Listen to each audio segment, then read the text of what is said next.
MLB 公式 X がロサンゼルスドジャースの来季に向けた豪華な先発投手陣を紹介し、注目を集めています。投稿された画像には、来季投手として復帰を目指す大谷翔平をはじめ、山本由伸、今季ドジャースの開幕投手を務めた右腕タイラー・グラスノー、さらに新たに5年総額1億8200万ドルの契約で加わったサイ・ヤング賞2度受賞の左腕ブレイク・スネルの姿が映っています。この豪華な投手陣には、野球界最高のローテーションを築くのかというキャプションが添えられ、ファンの期待を膨らませています。さらにドジャースは、この4人に加えて非常に熱い先発投手陣を誇ります。レジェンド左腕のクレイトン・カーショー、トミー・ジョン手術から復帰を目指す右腕トニー・ゴンソリン、今季は食道の手術の影響で離脱していた右腕ダスティン・メイ、そして若手ながら活躍が期待される右腕ボビ・ミラーなど、どの選手も計算できる存在です。さらに、佐々木朗希投手の獲得が有力視されており、2025年以降のローテーションにも大きな期待が寄せられています。そんな中、アメリカの野球トーク番組に出演したタイラー・グラスノー投手が、来季のローテーションに大谷翔平が加わることについて興奮気味にトークを繰り広げました。その様子を日本語字幕付きでお届けしますので、ぜひご覧ください。How cool was Mookie's house? Just where you guys are just hanging out with, I imagine, just your significant others and yeah, he lives. It's like he lives in it's like a studio apartment in like down there. So it was just fun. I'm just kidding. It was crazy. His house is insane. It's like it's unbelievable, and it's very like custom to him too. I feel like it's like very much like a Mookie thing. It seems like a very thought through house, and he likes to do all the extracurricular things like bowl and pickleball and bass. He's got all this stuff in there. It's like, honestly, it's like a 12-year-old's dream. It's any man's dream, but like it's literally like all the sports and activities you can think of, plus this sick ass house, and his family's always around. He's got a really cool thing going on, and like he's always around the people that he loves, and he's a very social dude, you know. So I think like looking at that and then having all of us come into his house with his family, it was just a really cool experience. And like he really did it up too. Because as much as time as you guys spend together, it's always either in the clubhouse, at the field, on a plane, on a bus, in a different city. You don't kind of immerse yourselves. It's not like, hey, let's have a day off. Let's go over to Mookie's house and hang out. That just doesn't happen. So when you bring these worlds together where you do spend so much time and it is a true brotherhood, and then he kind of opens up his world to you, that is neat, I think. Yeah, it was cool. It was just like something I hadn't experienced before. I just think going through the whole way, being the winners and like being able to have that all the camaraderie like with your teammates together, and it's just crazy. Like the last time we didn't win the World Series, it was 2020, you're not hanging out after, and like you just lost and everyone's like, all right, I'm going home type of thing. It was just such a different dynamic, and like it was cool for him to like open up his doors, and we all hung out. We had been so close that whole entire postseason, and I feel like it was a really unique situation where like we were busing everywhere and like hanging out with each other all the time, and it was just to have that post celebration made it even. It was just really cool. How excited are you to share a rotation now with Shohei?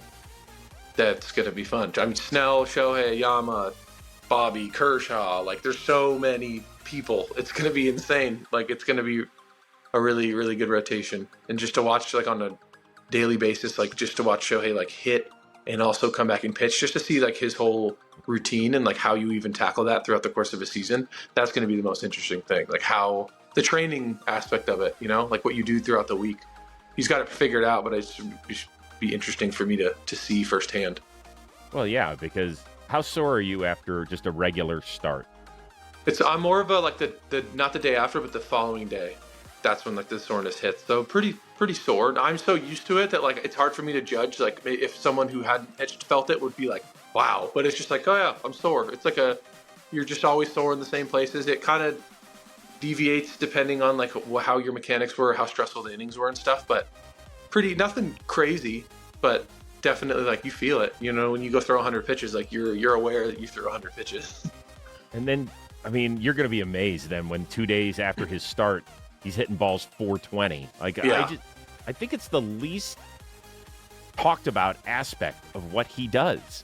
Yeah, for sure. And just having to like hit the day you pitch and plus all the other stuff after it's a lot to juggle. And I think you need to be a very like chill, forget things quick type of guy, and I feel like he's perfect for it. Like his mentality and the way he is throughout the course of a season, it's like I feel like he's probably one of the few people that can even put that on during an entire season.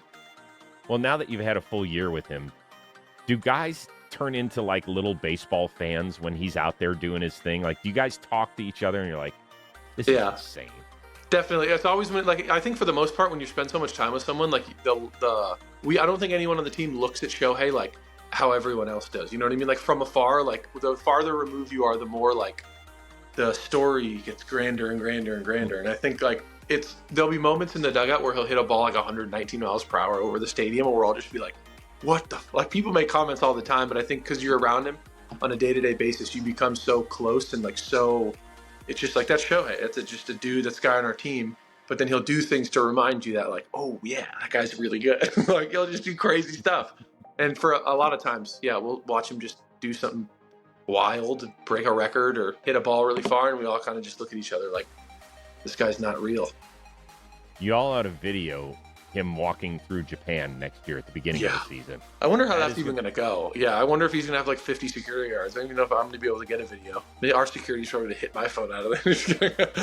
It's going to be wild. I kind of feel bad for him a little bit. Like I don't think he feels bad for himself, but I just think the fact you're going to go to the beginning of the season in Tokyo, and he's basically Justin Bieber. So it's going to be tough. But if anyone can not care about it, it's him. Well, yeah, Vinny Pasquantino, the Royals, played for Team Italy in the 2023 World Baseball Classic and had to play Team Japan over in Japan. And he said you couldn't walk 5 feet without something Shohei. It was like, it was unlike anything you'd ever seen before. He just is. I bet, especially to see like all the stuff in the U.S. is obviously crazy. Like you just the media and like coming from the Rays to see what that media was like, and then coming here to see the Dodgers media. Like I can only imagine what it's going to be like going to Japan. Like I remember seeing something where it was like 15.5 million people in Japan watched the World Series, and it was like 13.9 or whatever in the United States. It's like a smaller place with less people. That's just like it's just like a religion. Baseball's just crazy. They just love him. And at 8 a.m. Exactly. It's wild. It's really, really crazy. So I had a chance to be on stage with Ice Cube, which was very fun. Oh, I saw this. Okay, yes. So that was fun. Going to USC UCLA game, being honored at that game was pretty spectacular. But the number one thing so far was having dinner in Japan with Sadaharu Oh. Wow. That was pretty spectacular. And then I was in Japan with him and some friends, and it was hosted by another friend of ours, and my son Cole was there hitting with Sadaharu Oh, and it was one of those things that it's like, I'm sitting there and watching my son talk to Sadaharu Oh, and I'm like, I've always thought he didn't even exist. You know, because it's like Babe Ruth. It's like, right. You hear of Babe Ruth and all these tall tales, but this guy never existed. You know, it's like he did all this stuff and he's calling his shot and doing all this stuff. And it's like Sadaharu, this guy hit 860 homers. Right. He's just like some samurai ninja guy that they talk about used to play baseball. Right. But just being there and seeing him, I was like, this guy actually exists. I can put hands on him. So just a quick question. Talking about your pitching, really fantastic. Now, I mean, people don't realize how many pitchers were actually hurt as far as starting pitching is concerned last year.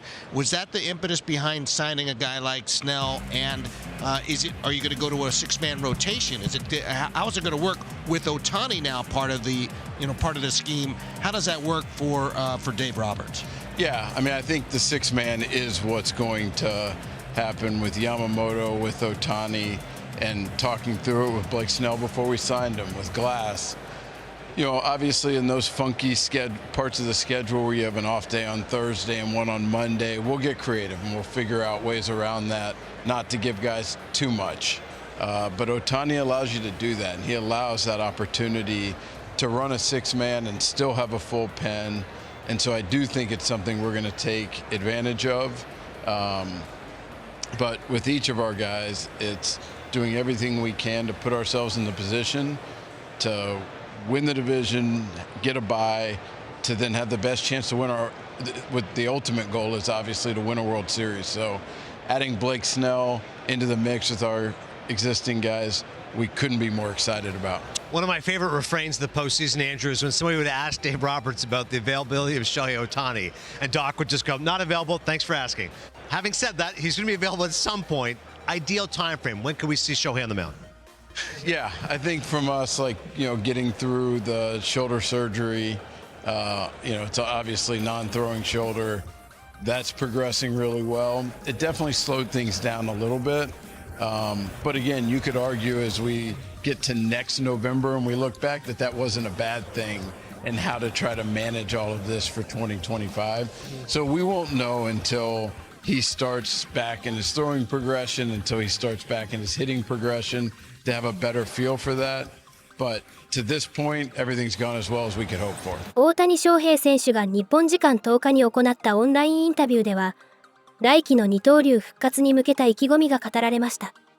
今まで DH と先発でやってきたので、もちろんその想定ではいきますし、ただ、どういう風に投げていくかというのは、その時のメンバーだったり、配置によって変わってはもちろん来るので、そこら辺も、ただチームが勝つ、ポストシーズンを見据えながら、今年みたいに最後に勝つところを想定しながら、シーズン中はより組み立てていく必要があるので、そこを見据えながら、チームと相談しながら、デザインしていくのが理想なのかなと思っていますし、ベースとなるのは21年から23年くらいの、どちらも規定に近いくらい出場するのが理想ではあると思うので、臨機応変に対応できたらなと思っています。ご視聴ありがとうございました。これからも大谷選手のさらなる活躍から目が離せません。チャンネル登録と高評価をよろしくお願いします。皆様からのコメントもお待ちしております。